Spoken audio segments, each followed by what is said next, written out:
Welcome to the Silver Screen Guide podcast, where we discuss films from every genre. So sit back, relax, and enjoy the podcast. Today we are discussing Chappie, the third film by Neil Blomkamp. I am your co-host Corbin. I'm Allen from Chicagoland. Chappie was released March 6, 2015. It was written by Neil Blomkamp, and his wife is returning from District 9, Terry Thatchell. The film stars Dev Patel, I believe is how you pronounce it, who is from the Life of Pi fame, if I'm remembering correctly.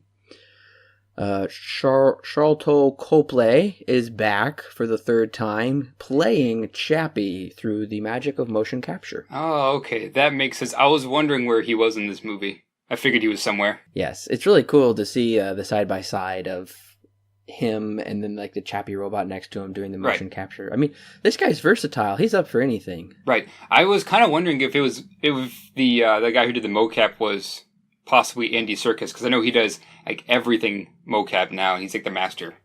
Sigourney Weaver, Hugh Jackman.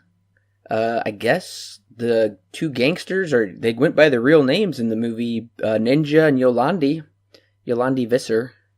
Interesting. They are actually South African rappers. You do hear their music throughout the movie. Okay. That's them rapping in some of those scenes.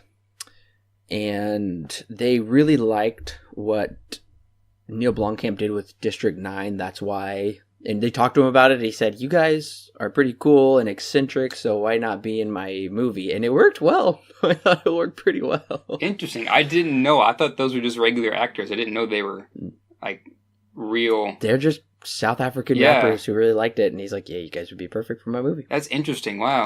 Yes. Along with Jose Pablo Cantillo returning as a gangster again. He was in Elysium, except he was way tatted up and he had more of a minor role. Right. He was a part of the heist. He helped put the mech suit on Matt Damon and died in the heist.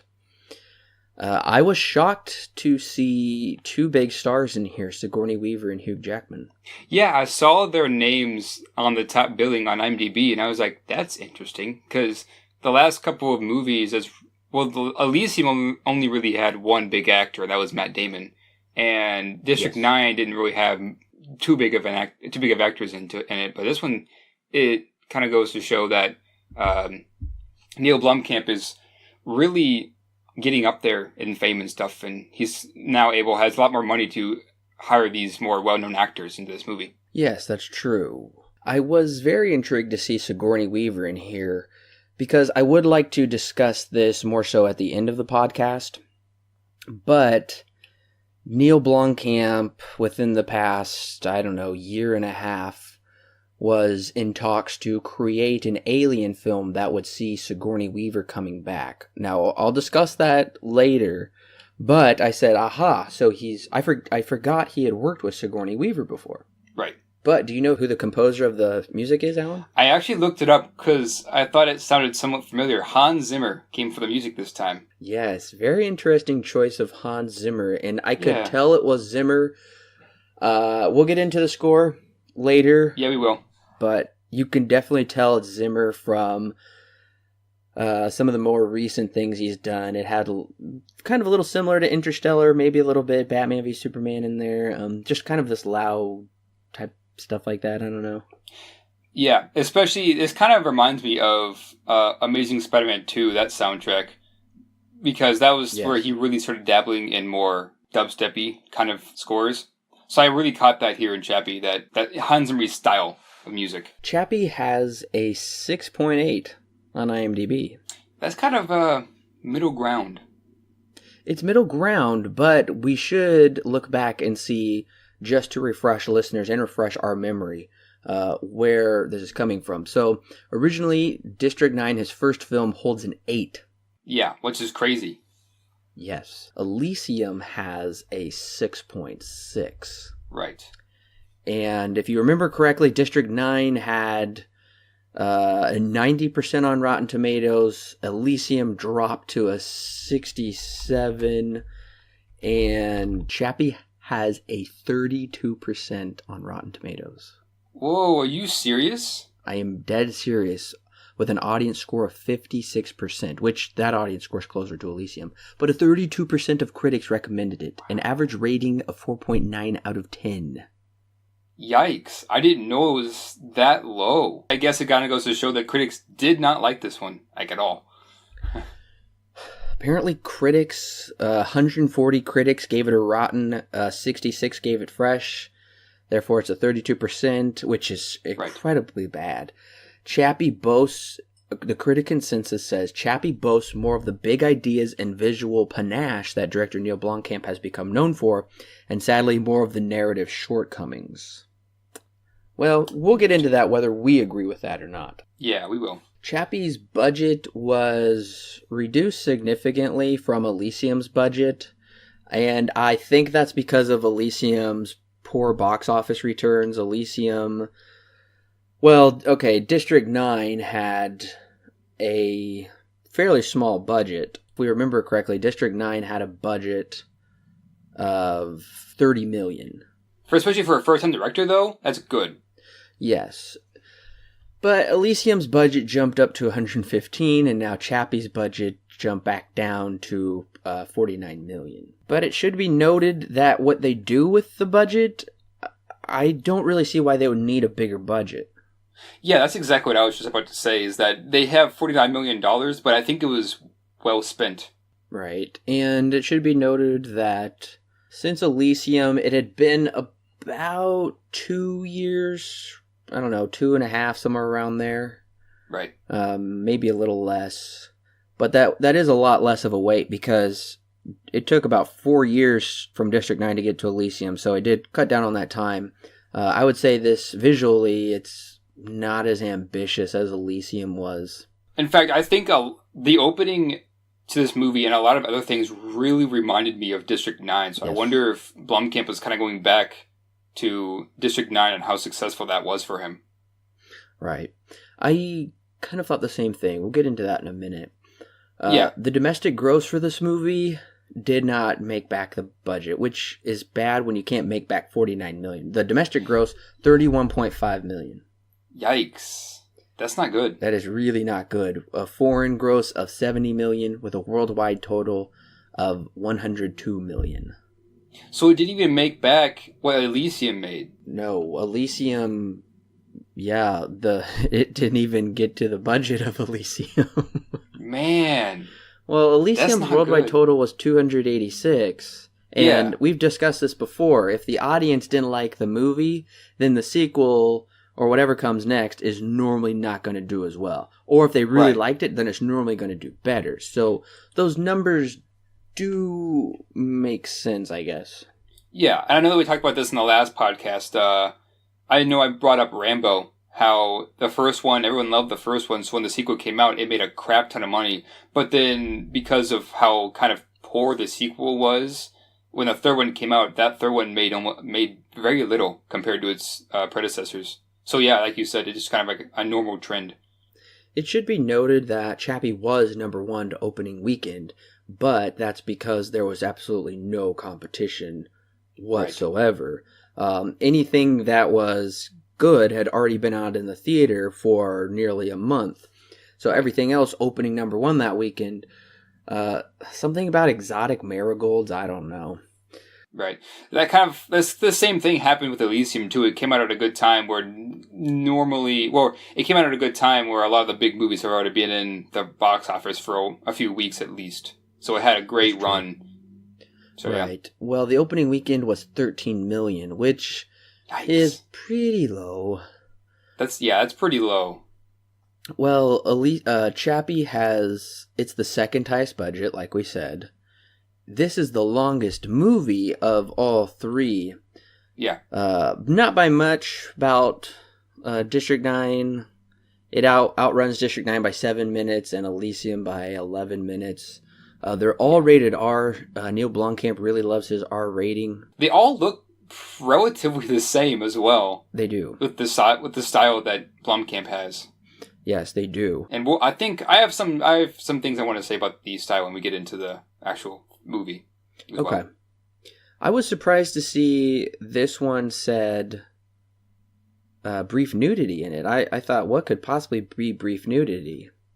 And it was this weird scene where they're coming up to the king, this drug kingpin, which is actually the drug kingpin in the slums in District 9, actually. That's what I thought. What I thought. I didn't know if it was true or not, but I figured, I had a feeling that was him again. That's him, and he's just got some, I guess, porn on.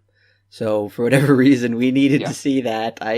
Yeah, it's very brief, and I caught it. I was like, "Oh no!" But then it was gone after that. So kind of easily missed, but it is there. But at the same time, it's kind of not easily missed. So it's kind of jarring at first because you're like not expecting it. Right. Oh, okay. All of Neil Blomkamp's movies have dropped over 50% their second week in, which is normally not good. But this one was the most. It had a 57% drop the next week. So, yeah, this movie did not do very well gross-wise, and this is the lowest grossing worldwide movie by far. Both other movies cracked 200 million, and this barely cracked 100 million. So I think it's too bad that this movie didn't do as well. Especially, it kind of frustrates me that Elysium did so much better, like financially, like so much better than Chappie. Right. Yeah, it frustrates me a little bit too, but I think I understand why that happened, because Elysium was kind of not really liked by audiences or critics. So when the next Blomkamp movie came out, and it looks very similar to Elysium, and the audience is probably just like, I think I'll pass on this one. So that's probably why it didn't make up nearly as much money as Elysium or District 9 did. So I want to talk about the trailer for just a second. Based upon the trailer, if this is all you have seen so far, does the trailer make you want to go see the movie, investigate further, see a little more, or is the trailer a total turnoff? Yeah, this was a kind of an odd trailer, because after watching the movie, the trailer is a little bit misleading because it puts it off more as like an action movie. But that aside, I think this movie does kind of leave a lot of intrigue to me, that it's about this robot who has consciousness, who's going to, from the trailer at least, is going to fight the moose and stuff like that we see being deployed later. It definitely weighs heavy on the action side of the movie, when in reality it's more of a drama. But yeah, I would say it looks intriguing. I'd probably go see it. I thought the exact same thing. The trailer makes the movie out to be a lot more epic and on a lot bigger scale. This movie is I would say, a pretty focused movie. Just kind of about one character and pretty much one central plot, I guess that makes sense. Whereas this makes it look like a big epic journey. It says, the director of District 9 invites you on a journey of one robot's journey or whatever, and lots of action in the trailer. So, the trailer looks really cool. It does make it look to be this big, epic action movie, and kind of this tender-hearted movie at the same time almost, where there's, getting to know this robot, which we've seen in other movies like Her, and the one with Frank Langella that I can't remember right now, but you can go look it up, listener. Just kind of this more tender-hearted, like we're on this intimate relationship with this robot, All the gangsters seem fairly sweet in this trailer. Everybody seems fairly sweet except the government and Hugh Jackman look a little crazy, like they're going to fight. I do love the end when he says, I am conscious, I am alive, I am Chappie. I like that a lot. Yeah. And I think that kind of sums up the movie and that phrase that he has. But yeah, I kind of agree. It's pretty heavy on the action instead of what the movie's really about, which is a little bit more lighthearted and really more of a drama. Before I give the plot of Chappie, I want to make sure that all of you listeners know that we are going to spoil everything in Chappie. So from this point on, spoilers ahead. If you haven't seen Chappie and you do want to see it, then go ahead and pause the review right now. Go ahead and watch it and click play. It'll pick right back up where you left off. So I just want to emphasize that one more time. You are heading into spoiler territory. Chappie will be ruined for you. All of its wonderful secrets will be revealed. Right. Okay, so the premise of Chappie is fairly simple. We return to Johannesburg, South Africa, and this company called Tetraval has created these robots with some kind of artificial intelligence, not true artificial intelligence as they differentiate later in the movie, but just a degree of, I don't know, they're autonomous and are able to make decisions. And they're strictly used for the police force to crack down on violence. Essentially, it's a story about the police force from Elysium. Yeah, I forgot about that. We do see those type of police robots in Elysium, don't we? They have a similar design, but these robots do look different. Honestly, I think they kind of look like rabbits with rabbit ears. Anamorphic rabbits. So basically, there is the guy who designed these robots, played by Dev Patel. He is working on a program to create true artificial intelligence that basically thinks for itself, is self-aware, questions whether it has a soul, what's its place in the universe, does it go to heaven. He is really wondering how that works, and so he steals a robot to insert it in the robot, but little does he know that there's these gangsters, and they're really eccentric gangsters. They kidnap him, and then they use the robot to do a heist. But there's a lot of moral issues involved with that. And Hugh Jackman's character is jealous to the extreme, so much so that he's going to sabotage all the robots and pretty much the well-being of Johannesburg and let it go into chaos so he can be the hero and save the day. We'll talk about that. Yeah, with his rival tech, which he calls the Moose. So, and then, yeah, there's lots of questions about the meaning of life and what do we constitute as a person and what about life. So yes, Neil Blomkamp is once again, thankfully, I really think he's left a lot of political issues out of it. Yeah. He's focusing more on the story, but he is, in classic Neil Blomkamp fashion, tackling a big issue in today's society. Whether, I don't know, that works or not, we'll get into it. But that's the basic plot of Chappie. Yeah, it's pretty straightforward, to be honest with you. Yes, it's a fairly simple movie. Yeah. But let's jump into it. I did think it was interesting that we begin with a District 9 style documentary. Yeah, no, this reminded me, in fact, the first thing in my notes is very much like District 9, and it kind of shows the robot policeman and everything like that. It's very, like I said before, it's kind of going back to its roots. Neil Blomkamp is with District 9 and that kind of documentary style at the beginning. And something else that the opening notes that I totally forget about in the end is the documentary style type things. That takes place a year and a half afterwards because there's like a little subtitle that comes up on the screen and it says 18 months earlier. Okay, but it doesn't feel like the passage of a year and a half. It really doesn't. It's really weird they chose to insert that. That something doesn't seem right there. I totally forgot because honestly this seems more like, I don't know, over the course of a month or something. Right. And that just doesn't work because we know Chappie's robot, like battery, is about to die. So he couldn't have been doing this for a year and a half. Right. And I know that they mentioned the time span for the batteries is like, what, 5 days? Or something like that? For Chappie, because his battery was like fused to the chassis, so they couldn't like replace it.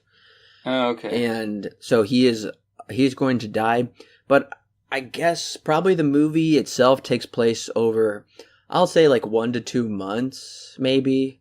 But when we come to Chappie, then yeah, that only takes place over like a week, maybe. I don't know. something like that. And then like a year and a half later, they jump and start doing a documentary over these Chappies, I guess, that have taken over or something, manufactured the machines of manufacturing themselves. This is creating too much more confusion than it needs to. Yeah, this is where I got confused because it said 5 days for Chappie. And I thought it meant 5 days for all the robots, and I kind of get a little bit confused because I was just like, then what's the point of having the robots, you know? Yeah.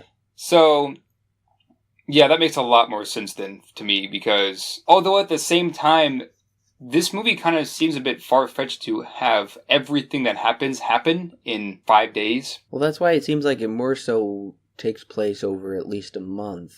Yeah. But yeah, I don't know. I think there's some real timeline issues with this movie. Yeah. But anyways, I'm really liking the opening sequence. Same. The music sounds awesome. These robots look boss. When they're doing the slow motion with, all this chaos is going on. The police robots are standing there with their guns, and we got this music blaring, and the Chappie logo comes up. I'm like, okay, I'm in. I'm digging it. I'm ready. Right. This actually really reminded me of Call of Duty, this opening did. Oh, yeah. Definitely. Yeah, so I wonder if one influenced the other. I mean, I guess the change in Call of Duty really came a few years before this. Well, I kind of said that in the last podcast. A lot of the stuff in Elysium was very much kind of Call of Duty, Advanced Warfare, or whatever it was with their, futuristic weapons and suits and machines and vehicles. I'm like, this is very much like a Call of Duty movie, I guess, as close as we could get, probably. Yeah, you're right about that. And we have quite a bit of, I guess, exposition where it's explaining who the characters are, what their role is in the company, who they're going to be, what this Tetravol is all about. And I did want to note that Hugh Jackman's creation, it's called the Moose, and I'm pretty sure that design is like directly lifted out of RoboCop. See, I haven't seen RoboCop, so I'll just take your word for it. Have you seen the remake? No. Okay. Well, I have not seen the original. Okay, listeners, sorry, I haven't seen it. Don't hate me for it, but I will eventually, maybe a retrospective someday. That'd be interesting. Yeah, that would be. But I have seen the remake, and I did Google images. I mean, I've seen clips of the original, and I thought, okay, this style is fairly familiar, and it might not be just germane to RoboCop. It could be in other science fiction things also. So I was intrigued by that design choice. It loosely reminded me of the robot from Ghost in the Shell. The one that... You mean the anime? Yeah, the anime. Yeah, the one that's kind of protecting the car, and she has to get up on top of it and rip off the shell. It reminded me somewhat of that, kind of loosely, though. I could see that, yeah. I think, I don't know, all of these robot designs that are these, like, two-legged walking things, I mean, we could even probably draw a comparison with the... What are they? The AT-ATs, AT-ATs, ATSTs? I love Star Wars, but I don't know the names that well. Yeah. Those two-legged walking things. Yeah, that'd be the ATST. Like I said, we get to know all of the characters, and something else that should be noted is one of the kind of tech engineers that Dave Patel's character, Dion Wilson talks to a couple times. He is the guy who did the motion capture work for Christopher Johnson. And he was also one of, like, the, I don't know, professor guys they interviewed a couple times in District 9. So interesting. He was one of, like, the factory workers. Okay, interesting. So there are a few returning actors with Blomkamp, like almost every other director. Yes, I did find that to be interesting. Interesting. Did you find it kind of scary to see robots with guns? Not really, because I remember seeing Elysium had these robots, and they were kind of explaining this somewhat AI-ish brain that they have. But I had a few questions about how they were made, because I know it's not AI, and that they're kind of programmed to do things, but I guess my biggest question would be, how do they know what would be considered right or wrong? Because I know with a human, it kind of really depends on the situation. So I guess I'm kind of just curious about the... I know that the movie kind of gets into the consciousness and things like that when they create Chappie, but I guess what I'm what I'm really curious about is the morality of these robots. Yeah, that's a totally valid question. And I was thinking the exact same thing because we get our first major fight scene, which I think is pretty exciting. It's pretty fun. Yeah. When these police robots are engaging these gangsters. And this main guy is wild looking. These people are just wild, so wild and eccentric. And I thought the same thing, too, because I thought, okay, well, how do they know when to shoot, when not to shoot? What's the difference between killing and murdering? Right. Do we take them alive? Do we not? So I was thinking the same thing, too. I don't know how you program that into a robot because, honestly, that is a big moral issue.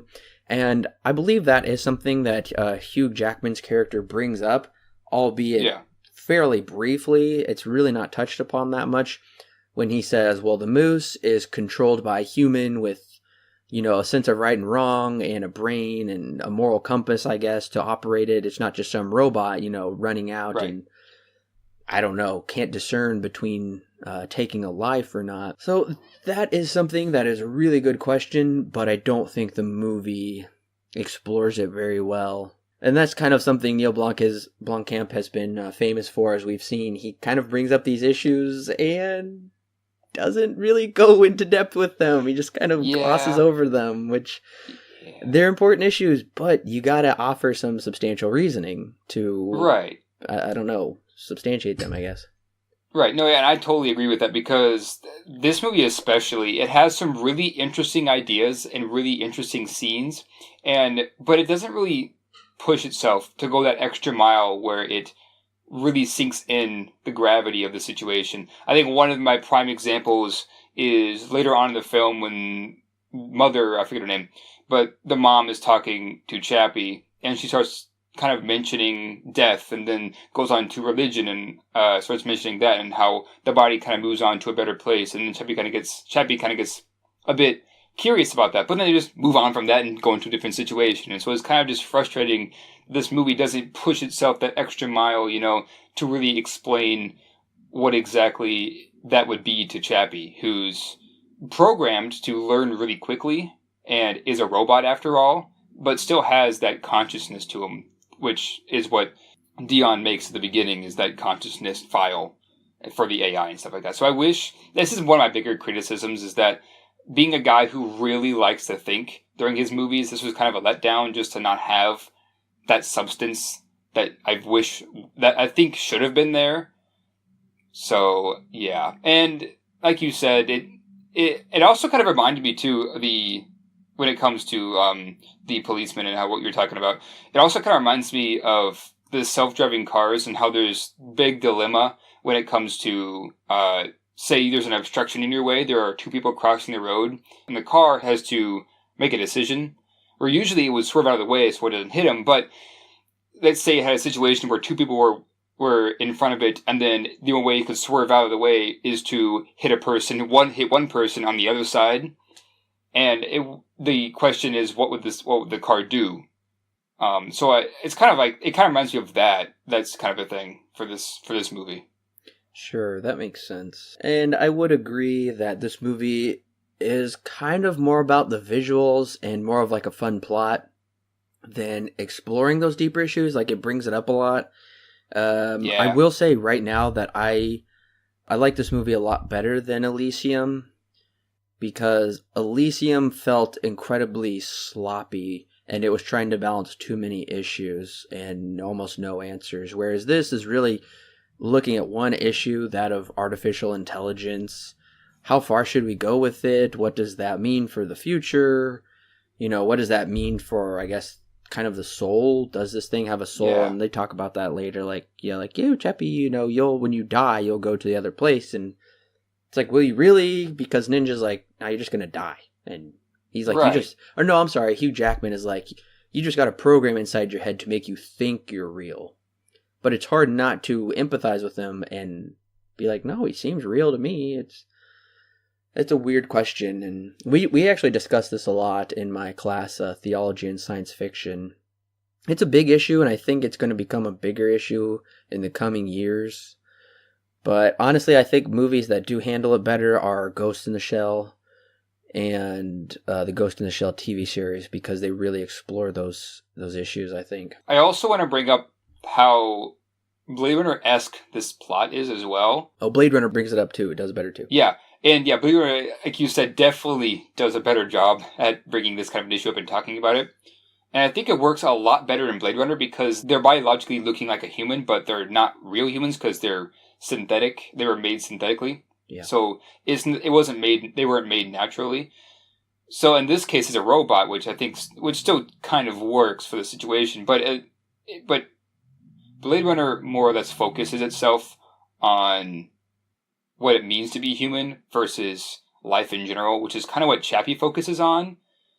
But the problem with Chappie, though, is that since it doesn't have that focus on just a central issue like Blade Runner does, or maybe even Ghost in the Shell that just is able to handle that kind of a situation better, it kind of comes off as, because everything it talks about and then what it actually does end up talking about, which is kind of shallow, it kind of comes off as, It doesn't really have that weight to it that those other movies do, which is, I find kind of disappointing, to be honest with you.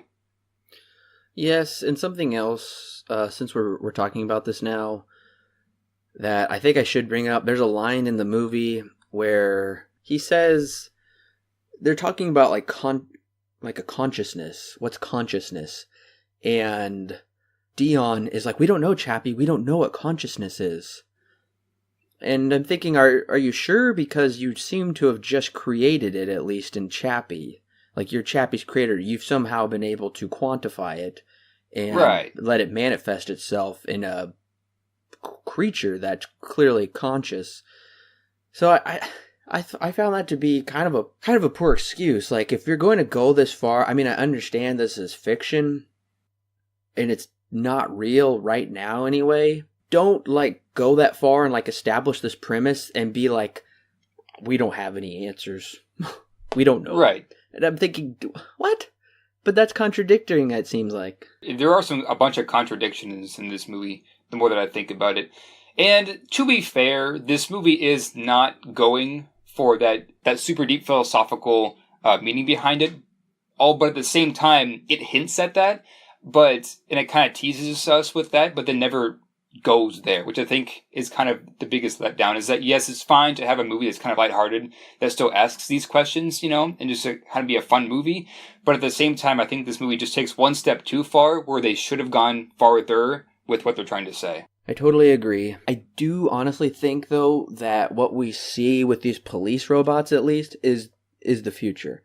Because I think this is how future wars will be fought. Instead of like actual humans on the ground, it's going to be robots. Now, whether they're controlled or not, I mean, we're already doing this with drones. We're doing this with flying robots, fighting wars with flying robots. So I'm thinking, okay, we're going to have boots on the ground with this. There's a Bruce Willis movie. It's called Surrogate. I can't really recommend it or not because I don't remember how well it was. But I do remember they kind of tapped into that where, they would like connect their minds to these machines and it would be like machines running out there and fighting. Right. So that kind of reminds me of that. But I'm like, this is definitely it because these robots are bulletproof. I guess if they get hit by a grenade launcher, they're done. But, at least it's not the loss of human life. Right. And I know that the movie 9 also kind of brings this up where robots have gotten so advanced that they have become the primary source of warfare. And so the problem with 9 is that the robots, once they were used for warfare, and that AI then ended up turning on the humans, and so the robots obliterated humanity. So that's kind of a darker side of AI and using robots for warfare as well, just to kind of make that connection. I did think it was funny when Dion said, I have several terabytes of like work to convert or do or something. I'm like, that's going to take forever. Yeah. This movie is kind of undisclosed as to how far in the future it is. Obviously, it's far enough where AI is a thing, but it doesn't really give us a date as to how far it seems like the very not too distant future. Yeah, it definitely feels a lot more modern. It looks really modern to me. Yeah. I guess talking about like some of the technical aspects I noticed, I don't feel like the soundtrack totally fit there were times where it really did fit, but then I was like, this, I don't know. It seemed like it was trying too hard. Honestly, in my own opinion, Hans Zimmer lately has been a bit more bland than I wish he would be. He's got, now it's not to say he's bad, and he's still got some really good stuff that he pumps out, but I think that maybe it's just because he's been overworked, because he does like almost every movie now. He scores almost everything, which is surprising. And I think that his latest work, which is Dunkirk, I think that one's also really good. It's very good if you're a Hans Zimmer fan. Batman v Superman was bland. Yes, Batman v Superman was pretty bland. I also think that Interstellar is very, very good in terms of ambient sound. And it has a lot of crescendos and decrescendos, but there are tracks on the normal and deluxe CDs that are kind of repeats, and the best ones are on CDs or on editions that are kind of hard to get to. So I wish that Hans Zimmer would kind of go back to his roots, where he was really good at all the stuff that he used to do, because now he's kind of gotten bland, and maybe that's just because he's been overworked. And like I said, there are times in this movie where the score does work, and I think it works really well for Hans Zimmer's style, but then there are times, like you said, where it kind of is a disconnect. Sure, I can see that. I do also feel that, honestly, Sigourney Weaver's acting is kind of meh, I think. Yeah, I agree. And I kind of want to talk about her character a little bit later, because we're not really into characters just yet, but yeah, I agree. I think she could have done a much better job in this one. Yes, I think that too. And I'll save my comments for Hugh Jackman for just a little bit. Same. But the plot is very similar. Well, okay, I thought this was also similar to District 9, because we get the ambush where they want to steal something. I'm like, okay, this is just like District 9, except it's way quicker. Oh, I'm sorry, Elysium, not District 9. I'm sorry, Elysium. Yeah, no, I definitely agree. Blomkamp has a very interesting sense of style when it comes to action. And on the outside, it looks it's like a normal action movie, but if you watch the film up to that point, it makes a lot more sense. So I think, the action, especially this scene that you're talking about, is definitely Elysium-esque. I think that actually really works for this movie. Little piece of trivia. The gangster, I'm pretty sure it's Ninja, before he hits Dion over the head, says, "Welcome to Joburg," which is one of Blomkamp's more famous short films that kind of helped put him on the map, which we did talk about in our District 9 podcast. So if you want to know a little bit more about that, go listen to that podcast. But I kind of want to talk about the main character for a second, because... Chappie or Dion? Well, not Chappie, sorry. I meant to say the other Dion is what I meant. I guess that kind of just goes to show what kind of issues I have with him, because I don't know who the main character is for half of this movie. It kind of switches between Chappie and Dion. Yeah. And then there are times when Dion just disappears for like 45 minutes of the movie, and he kind of somewhat shows up. And anyways, Dion, he confuses me, because he's supposed to be really, really smart, but he makes some really stupid decisions. I thought that too. Yeah, like in terms of, he has this consciousness that he made this file. And later I also want to talk about some of the technical aspects in terms of like computer science-y things, because there are some things I do kind of want to talk about that, because they don't exactly serve it the best. But I think that Dion, for supposed to be as smart as he's coming off as in the opening, he makes really dumb decisions. Some examples of that is when he talks to Sigourney Weaver's character and says, "I have made this possibly conscious AI," and she kind of brushes him off. And so he decides, well, fine then. So he takes Scout 22, which was blown up in the beginning and was decommissioned for crushing later on. And so he is able to break in and take Scout 22, and then, which is normal, that's fine, but then he takes the security key, the only one that exists, and takes it home, or is going to take it home, and essentially build himself Chappie. And then, of course, the criminals come in and they take Chappie and everything that he owns and kick him out, and then the security key is gone. I feel like that is an example of what I mean by just kind of making a really bad decision. And then later on, he doesn't even stand up for himself with his own creation trying to save Chappie. He kind of just scours off like a coward and stuff like that. I don't know. I'm not the biggest fan of his character. I think that they could have written him a lot better than what the final product was. Yeah, it is kind of confusing because we do focus on him quite a bit in the beginning, but then he is brushed aside, which is kind of odd for a narrative to kind of take a preliminary character like that or a pivotal character and then kind of brush him off, but he does come back around in the end to, I guess, serve more of a pivotal role in the movie. But I thought the same thing too. I also thought, why is he in like a cubicle if he's this, I don't know, I guess the smartest person ever? Right. That's exactly what I was saying. And plus, it also doesn't make any sense that Sigourney Weaver's character brushes him off when he's proven himself that he's totally worthy, or he's totally smart, and that what he's going to make is going to change the course of the police force, or AI in this case, because he's the one who created the Scout police force and that semi-AI. She doesn't even want to hear it. Yeah, she doesn't even care, and it makes no sense that she would say that because he's proven himself to be very, very smart. Yeah, I mean, this is the most groundbreaking innovation and possibly, if not, maybe the history of mankind to do something like this, achieve this, and she's just like, whatever, I don't care. So that's a little unbelievable with that. Something else I think is unbelievable is that Hugh Jackman is constantly competing with these designs. Okay, why are they not trying to sell this moose to the military? Obviously, this works better when military operations, not on the streets. No, you're absolutely right. It's kind of far-fetched. So stop trying to market it to the police force. Why aren't they marketing it to the military? I mean, really, this is shocking that they cannot get a military contract. Totally agree. Not only that, but Jackman's character is a nut in this movie. Like, it's ridiculous. Well, honestly, I do feel like Hugh Jackman is kind of underserved in this movie because... Absolutely. He's kind of like this third wheel side plot that it's kind of like the annoying bug that keeps flying around where it's not really pivotal to the plot, but he just keeps showing up, and yeah, he's totally off his rocker. Insane. Absolutely. And I don't know, I'm just kind of like, why is Hugh Jackman in this movie? And honestly, this is not his best performance. I feel like his acting is pretty mediocre, and it's just kind of odd, the whole situation with him. I absolutely agree with everything you just said. He doesn't do the greatest job in this movie.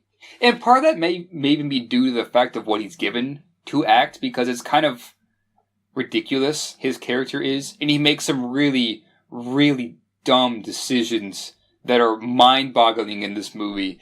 Like, at the very end, when he decides that it's a good idea to shut down the entire police force just so he can get his moose off the ground and prove himself. Like, there are so many things wrong with that, and I want to talk about that scene a bit later when I get into the technological aspects that I have an issue with.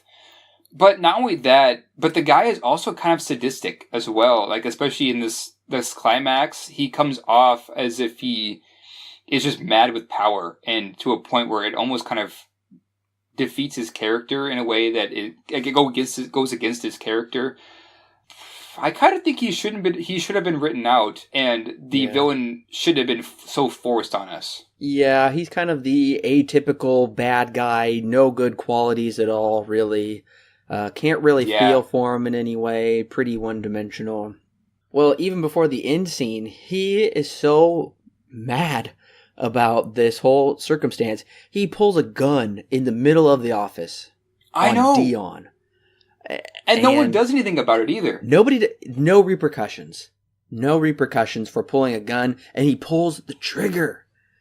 Thank God that it's not loaded, but I'm also like, okay, you're going to jail. You can't just assault. It's like assault with a deadly weapon. That's a serious crime. And I love how it is funny though when he jumps up and he's like, I'm just kidding, mate, and he's like, church, anytime you want to go to church, you're welcome to come with me. And he's like, same goes for the whole office. You're all welcome to come to church with me. And then everybody looks shocked and scared, and he's like, this office needs to lighten up. Yeah, and I was just like, this kind of goes into the realm of security. Ironic. Yes, this company doesn't have any security at all.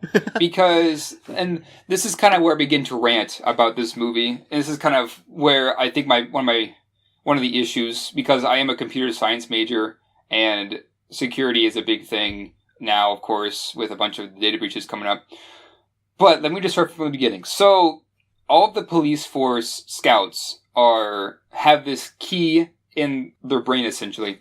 And the only thing that, and the movie states this, the only thing that can access their brain to make modifications or whatever, is this small little USB drive that only that one USB drive can be used for controlling the robots, right? And that's like their security concerns. Okay. Number one, why on earth would you use USB? Because that device is so commonly used that anybody can spoof that device if they had the knowledge to, and they could manipulate the robots with that, saying that they were able to figure out how they actually were developed, and instead of maybe even using a proprietary kind of connection. The second part is they only have one, and it's on a physical medium, which is really dumb, because if that physical medium were to someday just give out, they have to make a new one, but they can't because it only works with that one drive. Not to mention, all the robots have the USB port in the back, and then we also get to the point when Hugh Jackman decides that he's going to shut down the entire police force, which is beyond reality for me. And then you also have that Dion is able to take this key, put it inside Chappie, and not until 3 days after he takes it, the security office calls Dion and says, "Hey, by the way, you took it a few days ago and we kind of need it back." 3 days after it was missing. Yeah. The security concerns in this movie once again are brought up after I mentioned them in Elysium. No, I totally agree. It's kind of funny how that works, where they're like, "Wait, it's gone," or "Hey, it's come to our attention, this is gone," and oh yeah, I just took it and did all this stuff with it. Right, and one can make the argument, "Oh, but it's in the future and things are different." But I don't buy that, because this movie doesn't take its time to explain things.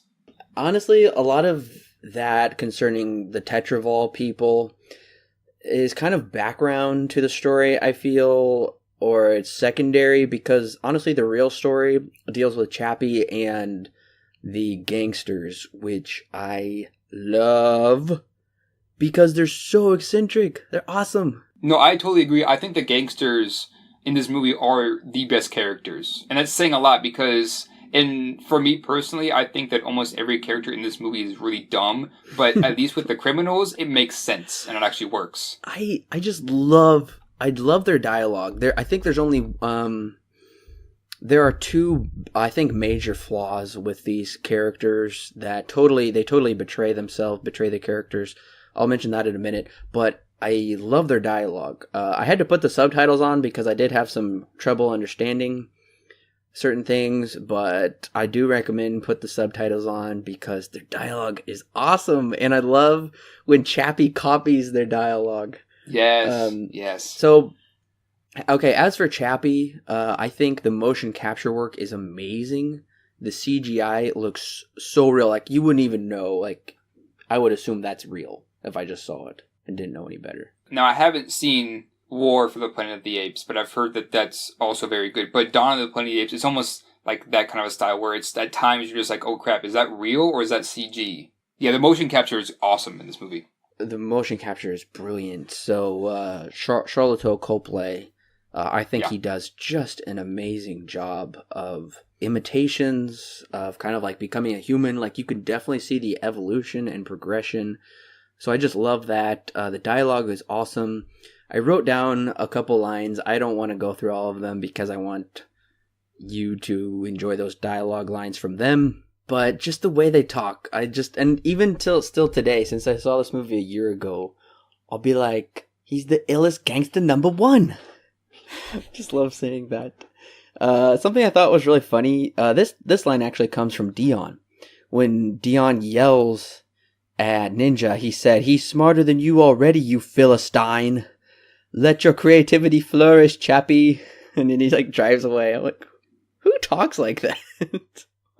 Yeah, that kind of goes to my point of the main character kind of being a coward. Yeah. Okay, and this is the first character flaw, I feel. Okay, I don't question that these people are like really bad, but they're immediately like, let's just cut his feet off. And I'm like, oh my gosh, that's how you, oh my gosh, it just seemed a little too far from these colorful, kind of funny, goofy gangsters in a way. And then they're like, okay, this guy doesn't know anything, let's just murder him now. And I'm thinking, what? So, and the other character betrayal is actually in the very end, when Ninja is ready to sacrifice himself for Dion. Because the crazy gangster is like, give me your truck, I want it. And Ninja is like, run, Dion, run, I'll sacrifice myself for everyone. I'm thinking, no, that is not in your character. I don't know, maybe he had some like crazy change of heart, but to sacrifice yourself for Dion, let Dion run and you take it on? That didn't work because they've been threatening this dude's life throughout the whole movie. And all of these threats are kind of empty because they're like, I'll cut you, I'll shoot you, you better not be back here, I'll kill you. And Dion is still able to like keep coming back and nothing really happens, or they ignore him, or they kind of like shove him. And so it's hard for me to really take him seriously, but then at the same time, they are ready to shoot anything and murder anything, it seems like. So even though I love these characters, there is some conflicting emotions for them that I think should have been tuned up in the storytelling and writing. Yeah, I agree. And there are a couple of scenes, though, that I thought were really, really interesting. Of course, there's a very big theme in here of parenting. And it seems that every character that has influenced Chappie has a very different mindset. Because Dion wants to teach Chappie more about learning and things of the mind, whereas the gangsters are more physical and what real life really is, for them at least.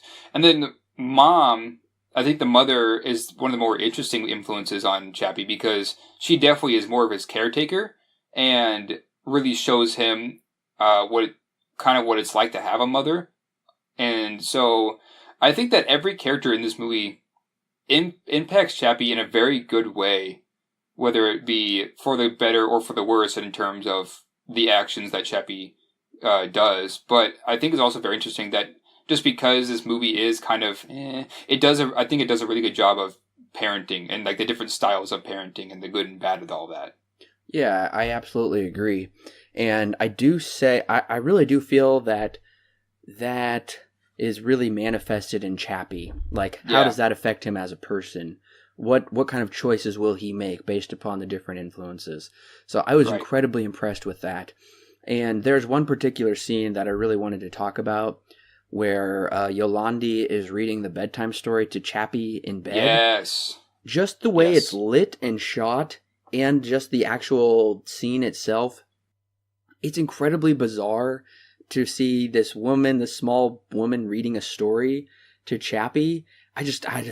I love this scene, actually. It's really amazing. The music really works. Also, when Chappie is discovering things, the score really, really works there.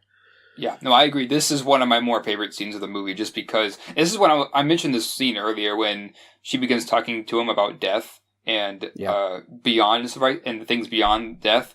This I think is my favorite scene in the whole movie just because, like you said, this how it all kind of is constructed and how it all looks and stuff. Yeah, this is a great scene.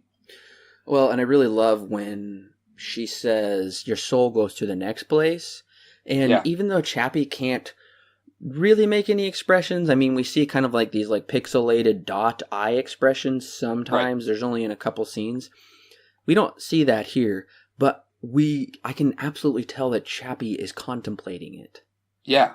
I'm like, okay, that's amazing how well they captured that when Chappie is like thinking about like, I have a soul that goes to a next place and I'm alive, and we hear Chappie say like, I am alive, and I just love how he talks about himself in the third person, like Chappie has fears in Chappie's book, Right. That's the real highlight of the movie is, I guess, Chappie, thankfully. Yeah, and I think that these scenes with Chappie learning, although I do feel that they are cut short, they are still really interesting. And just because they're cut short doesn't mean that these scenes don't still work for what we're given. And this scene, I think one of my other favorite scenes is when Chappie paints the picture of the car with a paintbrush. And it's very clear that Yolandi is the mother and that Dion is the father. More or less, it's more or less them two as the parents of Chappie. Yeah. And they're both influencing him in two different ways. But I think it's also very interesting because when he paints that picture of the car, it's very much like a printer. So it kind of just goes to show that Chappie not only has a consciousness and the fact that is he more human than human, as the main character Dion brings up that his consciousness rather than an actual human. This scene shows that Chappie is still very much a robot, and he's still artificial intelligence. I thought this is also a really great scene, too. I thought the same thing, and I also thought that, I put in my notes, they're kind of like divorced parents fighting over custody of the kid. Yeah. And I guess we could kind of view Ninja as possibly a stepfather who is intent on, it's not really his kid, but he's intent on molding him his way. Right. Forget about your dad or your creator, this is how you act and this is what you do. And I do think the dynamic is captured very well, this kind of quadrilateral of, relationships, I guess you could say. I do want to talk about the scene where Ninja and whatever his name is, America, they drop Chappie off to teach him a lesson about the real world. And yeah. I found this to be incredibly stupid on their part because I'm thinking, okay, these guys are going to just destroy the robot. So you won't. And it's honestly a miracle that they don't destroy it. Right. I do really feel bad, honestly, for Chappie. It makes me emotional to see that happen, which is, kudos to the creators just to kind of get that emotion out of me, creators of the movie. But I'm like, this doesn't make any sense. And he also gets captured by Hugh Jackman, if I'm correct. And I thought it was really dumb because they're able to put him to sleep or whatever, shut him down for a minute, whatever you want to call it. But they wait till he wakes up to try and take the chip out of him. Why did they wait till he woke up? So there's a lot of things, honestly, wrong with these scenes, logically. Yeah. I honestly was really confused as to why they dropped Chappie off. I thought that was really... I guess I just didn't catch that they were going to try and teach him something about the real world. Yes. But I guess it makes a lot more sense now. But at the same time, though, it kind of... I guess it's just kind of hard for me to believe that these kids were just randomly provoked to just beat the snot out of Chappie. It is, although it does make it for a good emotional moment that Chappie is kind of at his one of his more lower moments, and he's like running away and he's on fire and all sorts of stuff. And then, of course, Hugh Jackman comes in and takes him, and then Hugh Jackman is Hugh Jackman in this movie. So right, I understood the scene because you've heard like, oh, my stepdad dropped me off in the woods and let me find my own way back home or something like that to toughen him up, and that was the point of this. But I'm thinking what he's trying to do is he's trying to show like Chappie, like the real world is hard and hateful, so you should hate them back. And he's trying to make Chappie into this hateful being, but it doesn't really work because he's already received some kind of possibly inherent morality. I'm not really clear on that, or whether he's just following orders from Dion, because he seems to understand the ramifications of shooting people, but he doesn't understand the ramifications of throwing knives at them, which seems kind of conflicting, I guess. Right. It kind of reminds me of Big Hero 6, where death is kind of coded out of the robot. In that terms, Baymax, he doesn't kill, and so Hero has to make a whole new card or brain, essentially, slightly that is coded in, and of course we learn a lesson through that movie. But I think it's also kind of similar to this one as well, where he's programmed with that morality that killing somebody is bad, which I think is really incredibly interesting, and I wish the movie would dive deeper into that idea as to why Dion thinks that that's also bad. And why he coded it and stuff like that. I think that'd be an interesting concept for this movie. Yeah, I would like to think more about that too. I mean, it's possibly because Chappie is self-aware of himself, and maybe that would give him a self-awareness of others.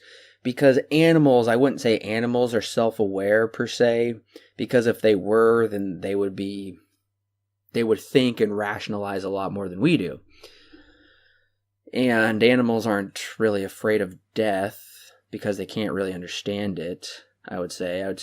They don't like pain, but being afraid of death is more so a human concept, because then it calls into questions what's going to happen to us after we die. And that is something that the movie talks about too, is what does happen to us after we die. What would happen to Chappie after he dies? Because it's very clear that Chappie is going to die soon if they don't do something about it. Well, this movie introduces the concept and then seemingly says there's the ability to become immortal. Yeah. Which I'm assuming that's what, I don't know, the rest of the human race, we would evolve beyond like biological bodies, and we would be able to transport our consciousness into machines, if that makes sense, which is not exactly new. Interstellar kind of briefly touches upon that, like, oh, they're so evolved, and there's other movies where they've been like, oh, we've been sent back in time, and we were like, right, we've evolved past those types of human bodies. We're like this collective machine or something, which is very bizarre to think about, but I think that's something Chappie is alluding to. So it's like, maybe you don't go to the next place. The next place could be the next manifestation of your body in this world, if that's possible. Yeah, and I think this kind of brings up a really interesting ethical question, which now that death is, like, I've heard this quote, I forget what movie it's from, but there is this quote that I've heard that essentially says that death is the only thing that we're guaranteed in this life. Mm-hmm. And it kind of brings up what we're talking about, brings up this question of, should a human even live forever?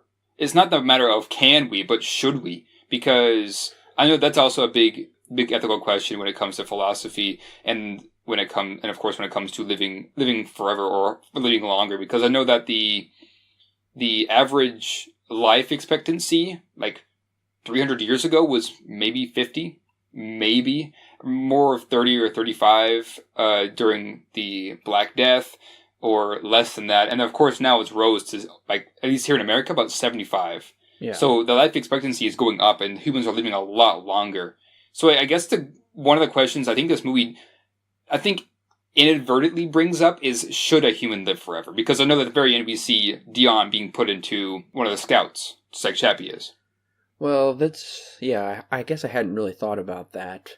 But I would say the movie seems to suggest that, yes, you should live forever, because they're incredibly afraid of losing each other and of dying. So they figured out a way to, I guess, preserve themselves on Earth, however long the Earth lasts anyway, forever. They don't need to eat or sleep or do anything. What do you do with that? I don't know. What's the point? I mean, just continue to evolve and evolve, I guess. That seems to be kind of a little bit of a nihilistic philosophy, where there's kind of nothing after death. There's just the void. There's just emptiness. I guess this is all we've got. So figure out how to make the best of it. And that kind of seems to, I guess that's one possible reading. Honestly, I don't think the movie is that deep. It really isn't. But like I said, it kind of inadvertently brings up that question. Sure, yeah, of course. It does raise these questions, just like Elysium raised a ton of questions without any answers. It was incredibly shallow. But I do think Elysium also asked this question, because we know the inhabitants of Elysium, I guess, ultimately live forever because they could heal their bodies and like rejuvenate themselves somehow. And then they bring that technology to Earth. But then also there's just going to be overpopulation, like we talked about with all those issues. So it raises a lot of issues that need to be addressed. You can't just throw it out there and leave us on a cliffhanger and not really explore them very well. Which I don't think this movie, I don't know. I don't think it's meant to explore these deep issues. To me, it seems more like, what if this happened? And it seems more so funny than serious with a lot of this stuff. Yeah, exactly. And this stuff's coming from a guy who, like I said before, likes to really think about his movies. This is not a question the film asks really at all. And it's not a question that the film was really, I think, prepared to ask either, because it's not going for that kind of an audience, one that really thinks about these ethical issues and things like that. But it is an interesting question, I think, that regardless. So I think this is interesting. This is where I wish that this movie was deeper in this kind of a sense. Because it is, like you said, just kind of meant to have fun. And it's not really asking these deep questions, but yeah. Honestly, this movie is kind of a modern-day retelling of Mary Shelley's Frankenstein, if you think about it. Interesting. Yeah, I didn't think about that. Dion is, Victor Frankenstein, the creator, and that's what Frankenstein does. He's able to reanimate and produce a being with a whole totally new being with its own consciousness. Yeah. And what does that mean? What's their relationship? I think Frankenstein discusses these issues we've been talking about. I think it discusses them better, and it takes more time to explore them. Then again, it's a book, and it's a totally different story. But nevertheless, it's a similar plot idea and structure. Just going to the lighter side a little bit, one of my favorite scenes is the carjacking sequence. Yes, that's really funny. I love the first one when he goes up to the guy and is like, "You stole Daddy's car," and he like takes the guy and just smashes the car and throws the guy across the street. It's really, really funny. Yes, I love how they use kind of Chappie's childlike reasoning. They use reverse psychology to get him to do things. And I love how they're like, run up to him, you don't have to shoot him, but give him a big fright. And he's like, yeah, I'm going to give him a big fright. You see Chappie just like shaking and getting angry. And I love he yells, don't steal people's things. He says, get out, you alcoholic. And yes. I love how Chappie like drives up in the car and they're like, yo, Chappie, you're a pimp. And he's like, I'm a pimp. And he just like drives off. Yes, this is also one of my more favorite scenes, just because it kind of goes to show the ignorance of Chappie and just how the criminals can mess with that just to kind of have fun and do what they want him to do. I think so too. Okay, are you a little shocked and surprised by the amount of looting and rioting that goes on just because the police robots go down? It's total anarchy in Johannesburg. Yeah, this is where I think the movie kind of takes one step too far, and it kind of goes for a much bigger picture than I think what the film was really meant to do. I don't think it should have gone this far where the entire police force was shut down and the entire city is put under like anarchy and things like that. I think that it went too far with this. I don't think, and the best part is it shows this scene and then it completely forgets about it later. That is, yeah, that's true. We don't see any resolution to how this is fixed because he creates anarchy, and I thought the whole way to like stop the anarchy was to use the moose. Yeah, but we don't see that happening. No, instead Hugh Jackman tricks Weaver, and he takes the moose, and she authorizes it, and then he takes the moose to kill Chappie, I think. Yeah, he said we gotta like destroy this abomination. So somehow, I don't know, maybe because they said activate all human police officers, maybe that's how it got resolved, but it just seems interesting to kind of build to this like massive climax where I don't know, it's just weird to introduce this very Dark Knight-esque scenario where the city's tearing itself apart and we don't really have a villain that seems like he would go that far. And instead, I don't know, this all happens at night, but then the heist happens the next day. And then they find Chappie and they track him with the moose. It's a really sloppy transition, I think. It really is. And I think that one of my issues in terms of things being sloppy is I think sometimes the editing is not the greatest in this movie. Right. A key scene is when Jackman approaches Weaver about getting the moose up and running. I think that scene should have came earlier, a lot earlier than it did, because I feel like it would have worked probably 10 or 15 minutes earlier than it would have in the film. And I think that it would have made the movie flow better as well, because it kind of is jarring to go from shutting down things to Jackman then talking to Weaver about it, because it's a big jump from one scene to the other. I think that it would have worked better if they put it in a different spot. Sometimes the editing. Also, I think that the cinematography at times looks really good, but other times it's kind of amateur, because there are times when like people are like standing up and the camera lags behind and it kind of follows them from chest up, and that happens a couple of times, and then some other times it completely, I feel like, almost misses its subject, and I feel like this could have done with some reshoots. My own personal opinion. That's just kind of what I think about, especially this ending. It kind of goes to show. Yeah. Before I say anything about that, there is some things that contradict itself between Sigourney Weaver and Hugh Jackman that I really think I should bring up real quick. Is when the whole, I don't know, chaos is breaking out in Johannesburg, Hugh Jackman says, "Let me send in the moose." And she said, "No way. What? Are you crazy?" But right before that, she said, "There will be 300 homicides." I'm like, okay, so what's the problem here? Right. Send it in. I don't know. Drastic times calls for drastic measures. I don't know. It just comes back to characters and writing where a lot of the stuff doesn't make sense. Like, she's kind of a terrible CEO, and this company should have grown. And it does seem really small scale. Honestly, this company, this Tetravol, this should be like the biggest company in the world now with what they've been able to achieve. But Dion's like, "I've just created like the first sentient artificial intelligence." She's like, "I don't care." Okay. "Hey, the city's in chaos. We need to get this under control. We have the capabilities to do it." Nah. Okay. So what are we supposed to do then? And the issue's never resolved, like you said. Exactly. And then, of course, the security concerns like I brought up later. Yes. Jackman's just able to walk right in and just shut down all the scouts. And the USB is just there. It's just, exactly. I know. That's a little crazy. How has this not happened before, honestly? If it's this easy, why hasn't this happened before? I agree. I do think the fight we get at the end is pretty cool, though. Yeah, I think it is cool. Honestly, though, leading up to the moose, I was kind of at the point where I was just like, okay, can we move on? You know, because it was starting to get to a point where I was like I'm kind of ready to be done. Luckily, this ending fight did kind of spark my interest back again. But yeah, at first I was like, man, I don't know if I totally agree with that. I felt like the pacing was fine.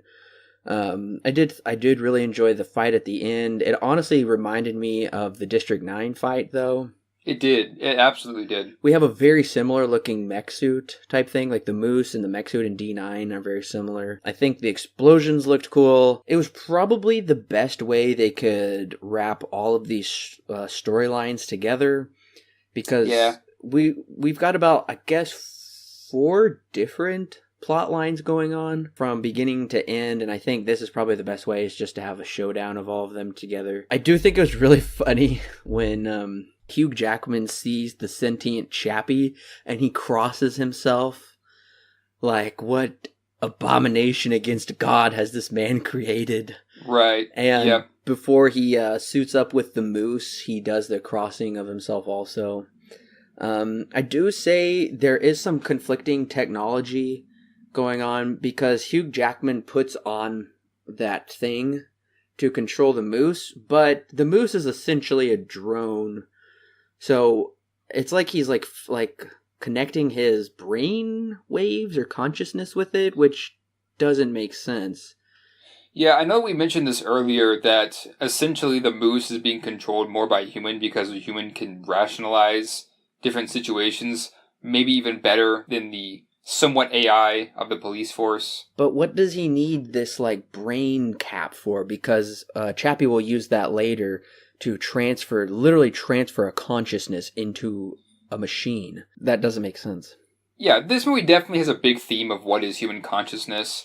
And I do think that that's kind of what the movie's talking about, is Jackman's consciousness is now in that robot and he's able to control that. But that doesn't make sense. Just use it like a remote control. Yeah. I think that's essentially what it is doing, but then Chappie's also using that, since it is controlling the consciousness for his own purposes. That's kind of what I got out of it. Yeah, I guess so. It's not explained very well. I do feel that the emotions that Chappie is giving off in the end of this, I felt like those were well done. There's some Terminator-sounding music. There's still funny lines, I think.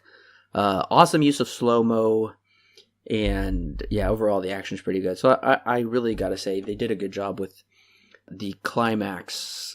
Were you surprised when Dion was shot? At first I was kind of shocked that he got shot, but then I was like, well, that makes a lot of sense, because I know we had a conversation about death, and things like that earlier.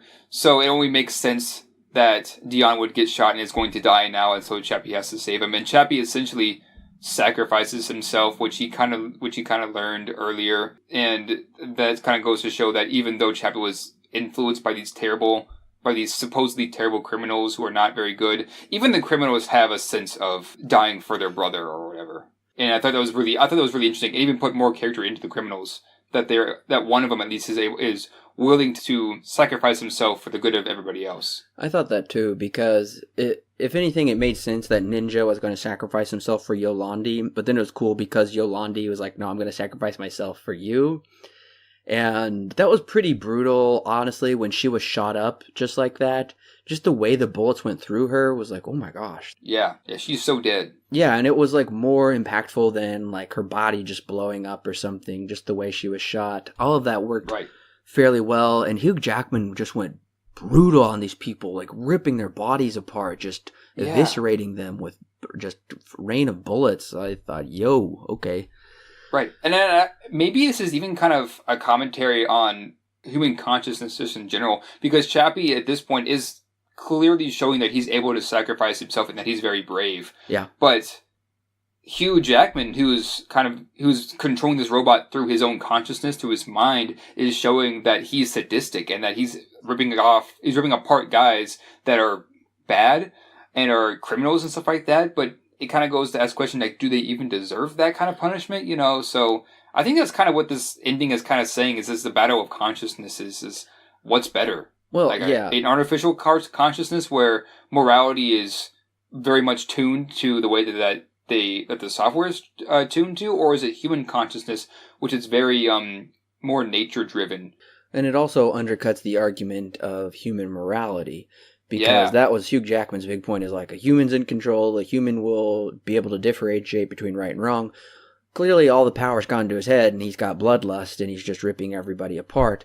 So then it kind of seems to possibly insinuate the case that a robot would be able to much better differentiate, you know, does this situation call for what kind of force and how is this be able to do? And clearly Chappie has more of a sense of, well, okay, no, I'm not even going to go there, because Dion leads Chappie to where Hugh Jackman is, and then I thought Chappie was going to murder Hugh Jackman's character. I mean, this is brutal. He just beats the crap out of him and just goes to town, pounding away at it. I'm like, okay, this is kind of making me turn against Chappie here. Yeah, but then, he just maims him. Did it kind of make you turn against Chappie, though? Not really. Honestly, I was like, when he really hurt Hugh Jackman, and essentially it just says that Chappie says that that's your punishment for being bad. I was like, that makes a little bit more sense. But at the same time, maybe a little bit, it kind of makes me go against Chappie, but yeah. It's just hard for me to see this character that I've really come to enjoy just go beat the snot, almost to the point of death, it seems like, in a really brutal way, and he's like, now I forgive you. Okay, that's not how it works. Right. No, I agree. And maybe that's just because of his own upbringing, is that's how he handles situations, which may, of course, not even be the best thing either. But I think that it's also interesting that Jackman was willing to kill him and Dion. And that's part of the reason why he was even there in the first place, was to do that, was to kill Chappie. And when Chappie had the chance to turn that on his head and kill him, he didn't. He just brutally maimed him. But he walks off saying, now I forgive you, which I think is really interesting, because like, even when given the opportunity and the perfect reason to do so, to kill someone, he doesn't. Right. That's a good point that should be made. But I do think this movie, I don't know, honestly, I thought this was a crazy twist. I was absolutely not expecting it, that they would be able to transfer Dion into the machine, and now Dion is a machine. And he's going to be able to live forever, I guess. I don't know. I was like, this like went to crazy town. I honestly didn't think it was going there. Right. I do think it's really creative and really interesting. I also think, like, when you just like think about the scene, it's crazy, because seemingly a couple days ago, again, timeline issues, Dion is, this young guy who's at the top of his career apparently, and he's figured out how to create sentient artificial intelligence. But then that leads to, it's just like a really crazy like scene. I wish they would have paid more attention to it, because I think it could have been really an amazingly shot scene, just like the bedtime story scene. But Dion is laying there bloodied with that thing on his head, and there's like that dead looking robot also laying next to him. And when they break in, it's just like, oh my gosh, this is really incredibly unsettling, incredibly a disturbing scene. You know what I mean? Yeah, and it's kind of interesting too, because there's a bunch of police force humans behind the door that are breaking in to maybe even kill them, because they have, of course, broken in and they've broken security protocol. Finally, some security in this place. But yeah, and this is kind of where my question of when I asked earlier of should a human even live forever kind of is brought up in this scene. But we don't have to talk about that. We already talked about it. But yeah, I do think that this is a really creative scene that Chappie was able to figure out how to copy someone's consciousness into a robot, into one of the police force like robots. I do think this probably whole movie would have been better, more poignant, maybe more powerful. I don't know, storytelling wise at least. To me, this is kind of like one of those movies where you start off with some crazy event. It's like crazy, horrible, I don't know, insane. And then it's like 4 days earlier. And then you see like there's such a wonderful, peaceful life. And then you just see like the progression of how it comes to this. Because I think that's what this movie does, you know, like I just said. Like, you would have never thought that Dion's choices would have led to him being transferred, him basically dying, being transferred into a robot, Chappie, them starting their own robot race, I guess, if that makes sense, of sentient beings. I think that would have been interesting, or I do think it also would have been interesting to open with Dion as a robot, but not know that is Dion. That would be interesting, yeah. And then go back, and then you come back, and then you see Dion as a robot. You're like, oh my gosh, that's Dion the whole time. Like, we had no idea, and that would have put like a new perspective on the movie and whatnot. Yeah, no, I totally agree. And I also think that's also, I think this is one of the better parts of the movie is when he assembles Mother's robot and then transfers her consciousness into that robot. And so it's like a small family. It's like a small family of these like robots who are going to live forever. Well, and honestly, I think it was possible to see Chappie as the Christ figure in a way, because he kind of comes to start a new world, kind of comes to start this revolutionary way of living, and also, you know, it kind of Chappie's able to give him a new body, kind of this like whole resurrection thing, you know, this perfect body. Right. So, and you could kind of see there's some kind of trinity between the two, between Chappie, Dion, and then the consciousness. Yeah. In a way. So I was like, yeah, I think that's a possibility. Yeah, I can definitely see that. Also, I'm wondering, is Chappie in the old abandoned District 9? See, that's what I was wondering too. I was wondering, is this going to go back to District 9, like the opening from District 9 with the slums and everything? That's what it looked like at first, but then it didn't do that. So. It kind of would have been awesome if it would have connected with Wickus' story, and we would have saw Wickus as a prawn or something still living in District 9. That, I don't know. That's what I was thinking was going to happen, but then it never did. So yeah, that would be cool if it did. Well, the movie does have an alternate ending where Chappie's consciousness is uploaded into all of the robots in Johannesburg and a number of robots around the world. Also, the documentary is back. It began with a documentary. It ends with a documentary where they're talking about like, what is this Chappie phenomenon? What does Chappie mean? This Chappie AI consciousness has taken over everything, and the documentary, people fear that AI will destroy humanity, and then I guess that will be the next stage of evolution, I guess. So I do think that's an interesting question posed at the end.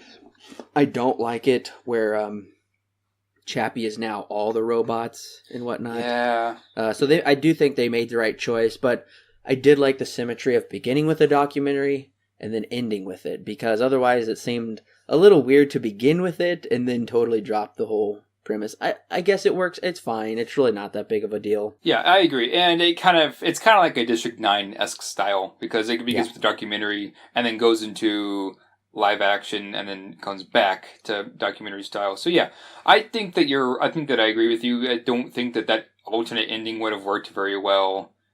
But it's also very Blade Runner 2049-esque too, because I know in that one in our review we talked about the replicants the replicants saying that we are now more human than humans, and that they talk about that kind of stuff. And then this movie also kind of mentioned the consciousness being better than that. So yeah, I do think that's an interesting topic, yeah. And also, I think I just mentioned this a minute ago, but it's connected to District 9 because Dion has become the machine, the outsider, the outcast, and Wickus became the prawn. So, very similar storytelling structure between the two. But, Alan, what is your rating and recommendation for Chappie? Chappie it's an interesting movie, and I don't know if I mean that word interesting in the best or the worst. It's kind of in the middle ground of interesting because, like we said earlier at the beginning of this podcast, this movie brings up a lot of interesting questions. It has really interesting scenes. Both of our favorites is that scene, the bedtime story scene with Mom and Chappie. I think that one's one of the best scenes in the movie.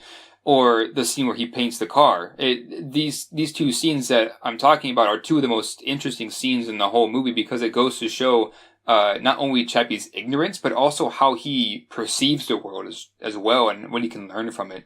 And I think that this movie would have benefited from lengthening those scenes and adding in more dialogue and talking and diving deeper into these ideas that it brings up, because it brings up these ideas in probably the best way it can, but then doesn't go very far with them. And I think that's, for me, that's kind of a letdown because I really like to think during movies, and I really like to see ideas like this brought up and talked about, and I wish this movie would have done that. But this also, at the same time, isn't the movie to really do that.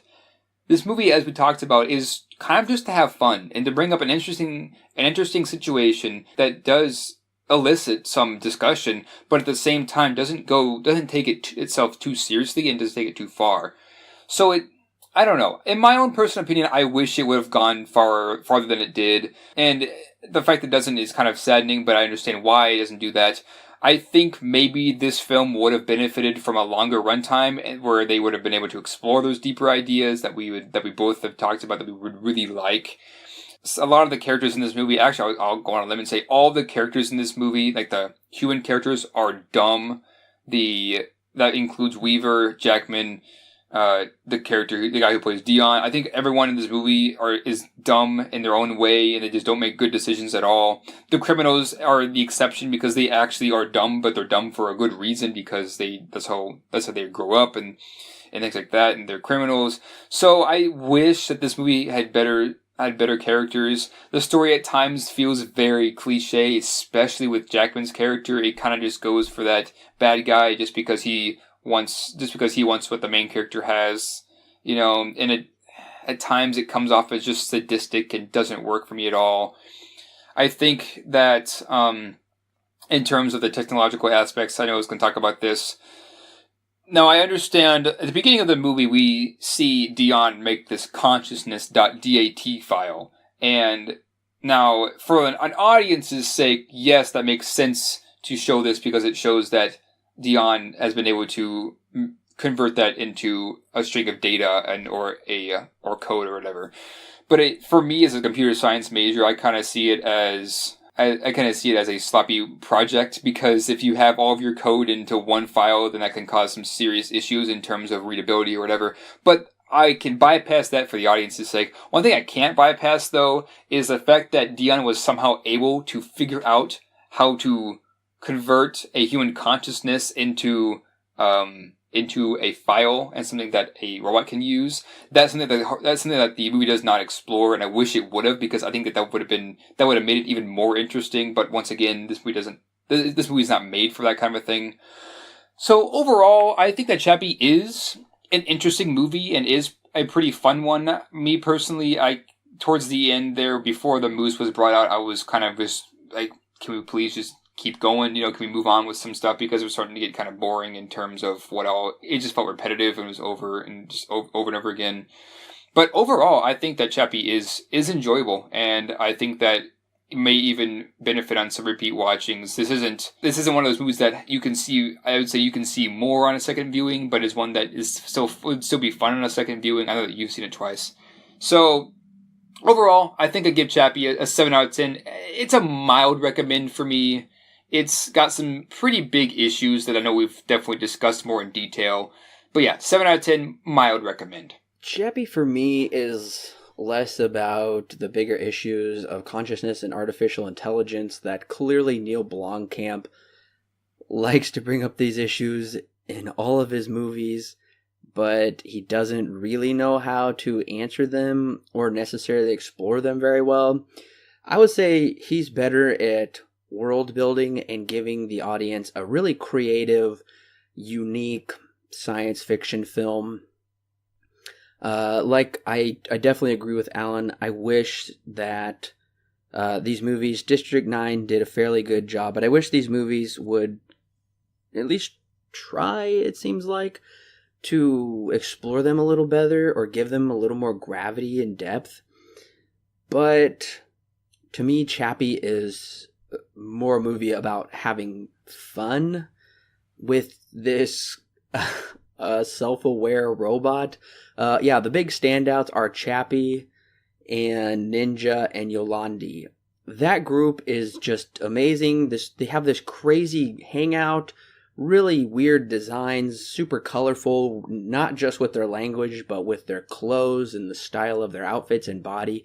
It's incredibly unique. These are incredibly unique characters that honestly are rarely seen in film this unique, and apparently these people are more real to life than they're written, it seems like. So that's the big standout for me, is Chappie is more of a movie that is just a lot of fun. Has some really good action in it. Chappie itself, like the character itself, is just a delight to explore, which I'm thankful the movie really does spend more time on exploring this robot and what that means. So I do believe these issues are present. I don't believe they're incredibly prevalent while watching the movie. They won't distract you so much like they did with Elysium, where it's just blatantly obvious that there's this issue that is just dropped and not even addressed. Chappie doesn't do that. If you spend time to think about it like we do, then yeah, it's there. But ultimately, Chappie is just, honestly, it's a really fun movie.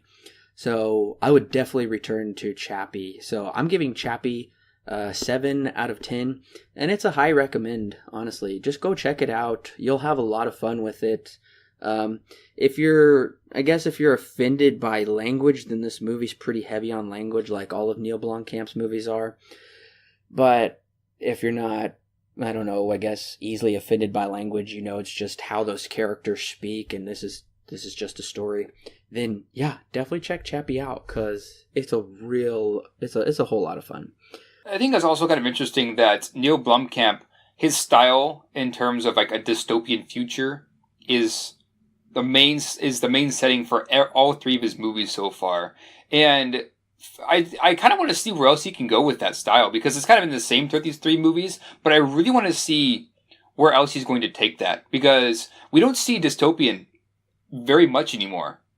And I love that kind of a style, that dystopian futuristic kind of style, because I think that that's a little bit more realistic and looks a lot better than the American worldview of a utopia and when that's perfect or whatever. So I think that his style would be interesting to see where else he can go with it instead of sticking with these last three projects that he's done. Well, listeners, you are in for a treat then, because we are going to do a bonus podcast. I know we said Chappie would be the final installment, but during this series, we learned that Neil Blomkamp has created his own studio. It's called Oats Studios. It operates on YouTube. You can also, I guess, buy certain volumes of it through Steam, which is very interesting that he's doing it that way. And yes, a lot of the short movies he's been doing, they do seem dystopian, but also he's kind of venturing into some wild, wacky territory, but we're going to save that to discuss in the podcast. I should also make a correction. I said that I saw Neil Blomkamp's short film Raka. I believe I said that 1 or 2 podcasts ago. I don't remember. Well, I haven't seen Raka. I have seen Raw, which you can forgive me for mistaking the two because I think some of the designs are slightly similar and they kind of sound similar.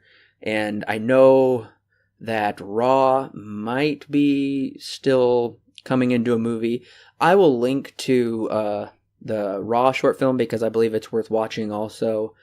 But anyway, we will do a short bonus podcast talking about what Neil Blomkamp is doing. It seems like he has gone renegade. He is flouting the theatrical presence, and he's going more for he's doing big screen stuff for the small screen. So I'm really excited. Yeah, I'm excited too. Yeah, what he's been able to do, because he really seems like this is Neil Blomkamp unleashed with no studio interference and whatnot. But we will be discussing that more fairly soon. Thank you so much for tuning in to Chappie. I had a lot of fun discussing it, and I had a lot of fun revisiting these Blomkamp films. Let's go ahead and do that real quick. Yeah, before we close up, what is your order of Blomkamp films? Like from the one you like most to the one you like least? Yeah, and yeah, for me, this is kind of reflective in my my ratings. I would have to go District 9 is my favorite, then Chappie, then Elysium. I'm more apt to return to District 9 than I would be these other two, but I think I might return to Chappie in the future sometime, but definitely in that order. And that's funny because that's exactly my order also, just judging off of the ratings and how good a time I had with each of them. I would say just the best film is District 9, then Chappie, and then Elysium. I will definitely return to District 9 in the future, and I will definitely return to Chappie. They're both very different. District 9 is a lot more serious, but the storytelling is like so tight, and especially with all the themes and everything. But Chappie is like so much fun, and it's like especially fun to like share it with people because it's just like a pretty new adventure that you really don't see a whole lot. Honestly, I can almost see myself probably never returning to Elysium. I just had way too many issues with that movie that it really takes a lot of the enjoyment out. But we will wrap up more with our thoughts on the Neil Blomkamp retrospective and discuss more about Oat Studios in the coming podcast. We want to give a big thank you for tuning in and downloading our stuff. We're really excited. And make sure to stick with us and promote this to your friends because we do have a lot of exciting changes coming for 2018. We're going to do a lot more with the podcast. We're going to offer a lot more content. We're not going to reveal those plans right away. We're still in the process of working on those plans. But we're really hoping that we can get a Silver Screen Guide out there more into people's hands. And we love discussing films, and we love engaging with you guys and discussing it with you as well. So we do want to say thank you. Make sure to subscribe on social media. We are on Facebook, Twitter, and Reddit. So make sure to share that with your friends. Also, for those of you who are old school and still like email, which is me, make sure to subscribe to the email because that will give you a lot of details that social media doesn't always necessarily. The weekly newsletter gives you everything in nice one clean package and lets you also connect to social media through there, but also lets you know what is coming up for the future. And we just want to say thank you again joining us on this retrospective, and we look forward to coming back with a new bonus episode. We hope you guys enjoy that surprise as much as we do. And don't forget that next week is also It's a Wonderful Life. That's our Christmas special coming out on Christmas Day. I'm really excited for that one. I've seen it a few times, and I love that film to death, so I'm really excited to see where our conversation takes us for that one. That's right, listeners. This will actually be our very first podcast for a classic movie review. Mm-hmm. We are incredibly excited to bring you, a beloved Christmas film, and that will be coming out on Christmas Day. So when you got some downtime, just pop on the podcast, listen with your family, and just enjoy It's a Wonderful Life. But until then, listeners, we look forward to next time.